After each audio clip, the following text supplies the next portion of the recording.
সপ্তাহের প্রথম কার্যদিবস রোববার সকাল ৯টায় সচিবালয়ে প্রবেশ করেছেন প্রধানমন্ত্রী তারেক রহমান। অন্যদিন গাড়ি থেকে নেমে সরাসরি নিজ দফতরে গেলেও আজ সরাসরি চলে যান সচিবালয়ের ৬ নম্বর ভবনে।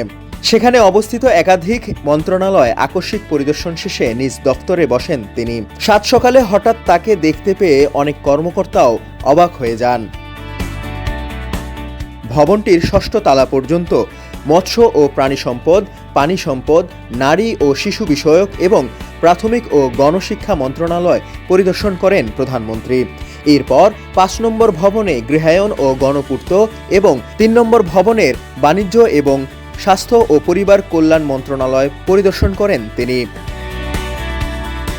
এভাবে সচিবালয়ের বিভিন্ন ভবনে অবস্থিত অন্তত ৮টি মন্ত্রণালয় আকস্মিক পরিদর্শন শেষে ফিরে আসেন মন্ত্রিপরিষদ বিভাগে। এদিকে অন্য দিনের মতো আজও বেশ কয়েকটি নির্ধারিত কর্মসূচিতে কর্মব্যস্ত প্রধানমন্ত্রী তারেক রহমান।